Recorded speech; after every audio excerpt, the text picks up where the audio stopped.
안녕하십니까. 한중일 삼국지 TV입니다.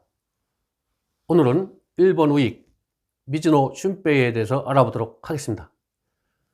제가 유학을 마치고 2001년 정리도 할 겸 교토 시내 서점에 들렸는데 그때 눈에 들어오는 책이 하나 있었어요. 한국인에 의한 일본 역사 왜곡. 즉 한국인들이 일본 역사를 왜곡한다는 책이 있었는데 필자가 보니까 노우라 슌스이 누구지? 하고 한번 겉장을 한번 넘겼더니 당시 한국에서 인기를 끌던 미즈노 슌페이 좋은 나라 운동본부에서 한참 활동을 하던 그였습니다. 아니 이 사람이 한국에서는 그렇게 인기가 있는데 김치 맛있어요, 뭐 냉장고, 뭐 만두 광고까지 하던 사람이 일본에서는 필명으로 한국을 비판하는 책을 내고 있었던 것입니다. 독도 문제라든가 그 다음에 뭐 연사마 문제라든가 이 친구 좀 이상한데 하고 동경의 지인한테 부탁해서 그 이후에 자료를 구해보니까 일본의 양심적인 학자들도 일반인들도 싫어하는 극우 잡지 겐다이 코리아라든가 문예춘추라든가 사피오 등 이런 우파 잡지에 계속 한국을 비방하는 글을 쓰고 있었던 걸 제가 바로 증거를 잡아서 칼럼을 쓰고 방송에 나오고 그랬었죠. 그래서 한국의 미즈노 슌페이의 그 다중적인 성격에 대해서 논쟁이 많았었는데 그 미즈노는 일본에 있는 그 블로그를 통해서 저를 엄청나게 또 모함하거나 명예훼손하는 일들이 많았죠. 블로그 배달부라든가 김상호라는 블로그를 통해서 제가 하지 않은 말도 하는 등 저를 깎아내리기에 아주 바빴었죠. 확인해 보니까 동경의 어느 골방에서 그러한 글을 쓰고 있었는데 결국 잡지는 못했죠. 동경이라는 것만 알았고 김상호가 한국인인지 미즈노를 알고 있는 사람인지는 모르지만은 또 하나의 그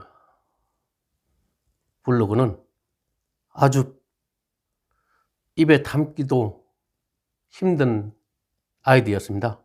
히라가나로 조라빠지자 거꾸로 한번 읽어보세요. 이런 천박한 아이디로 저를 또 비난하고 있었습니다. 일본인들은 이처럼 자기 자신이 정면으로 논쟁하는 걸 꺼리고 가명이나 필명으로 아니면 한국 사람 이름으로 이렇게 아주 비겁한 방법을 많이 씁니다. 영원한 친일파 오소나라고 있죠. 일본의 호스테스였었는데 제가 볼 때는 그 짧은 기간에 능력이 안 되는 걸로 보이는데 엄청난 책을 내고 있습니다. 이 사람 뒤에는 가세 히데아키라는 일본 우파 이런 사람들이 책을 대신 써주면서 이름만 한국 사람인 오소나를 이용하는 거죠. 이 친일파도 결국은 일본에 귀화를 했지만은 당시 교토의 도시자 대학에서 알고 있었던 조선족 김문학이도 친일파 행동을 많이 했는데 김문학이는 도시자 대학에서 석사과정을 마치고 박사과정은 히로시마 대학에서 수료했는데 그 지도교수가 경기도 양주 출신의 최모 교수라고 친일파라고 아주 소문난 교수가 있었습니다. 그 밑에서 공부했는데 이 김문학이는 지금도 한국과 중국을 비난하는 책을 많이 쓰고 있습니다. 결국 그도 귀화했지만은 이들은 오소나나 김문학이 같은 친일파들은 일본 우익의 애완견 노릇을 하는 것이죠. 영혼을 팔고 빵을 구하는 이런 한국, 조선족, 한국인 조선족들이 꽤 있습니다. 그리고 한국에서도 뉴라이트 계통의 그 친일파들이 참 많죠. 문제입니다, 문제. 이들이 일본 우파들에게 정보를 주고 잘못된 사실을 알려줌으로써 일본의 혐한파가 많은 것입니다. 특히 미즈노가 2000년 초반부터 책과 잡지를 통해서 이런 혐한 안내하는 글들을 많이 써서 제가 그 증거를 잡고서 미즈노와 논쟁을 해보려고 했던 것입니다. 그렇지만 그는 논쟁을 피하고 결국 2006년에 일본에 돌아갔죠. 이처럼 일본인들은 자기들이 한국을 욕하고 싶고 중국을 욕하고 싶으면 직접 자기 이름을 걸고 책을 내는 게 아니라 한국 사람, 중국 사람을 이용하는 경우가 많습니다. 즉, 자신은 뒤에 숨어서 움직이는 거죠. 그런데 지금 아베 정권에 들어오면서는 무토 타케시, 주한 일본 대사처럼 한국에 있을 때는 한국 좋아요 박수 치다가 일본 가서는 한국인으로 태어나지 않아서 자기는 행복하다 이런 식의 그 책이나 내고 혐한 바람을 일으키는 선두에 서 있는데, 이처럼 일본 우파들은 매우 다중인격을 가지고 있습니다. 특히 그 대표 주자로서 저는 미즈노를 생각하는데, 미즈노 슌페이가 인기 있었던 것은 아주 전라도 사투리에 능했었죠.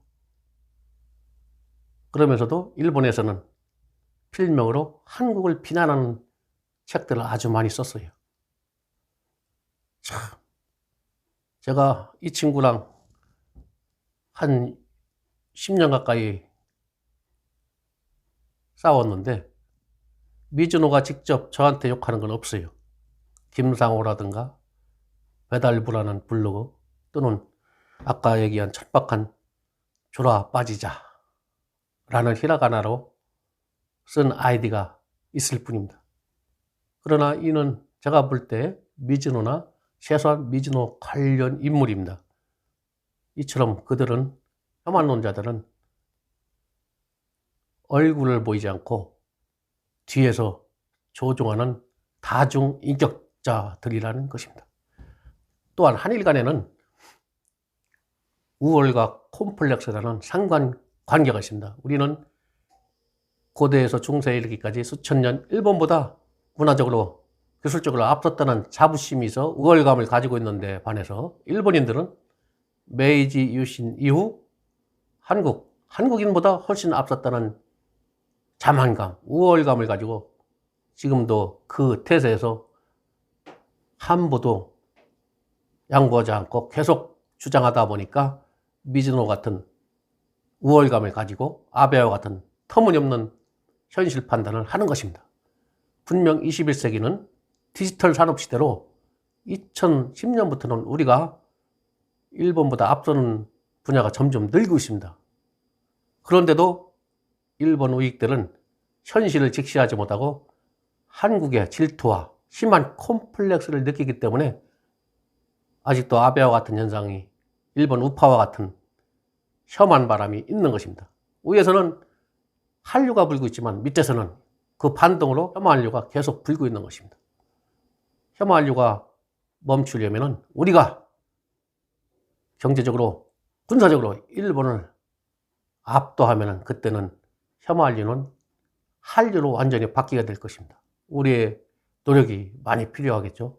남북 통일도 해야 되고 군사력, 경제력도 더 키워야 일본이 역시 대한민국은 우리의 형님 나라구나.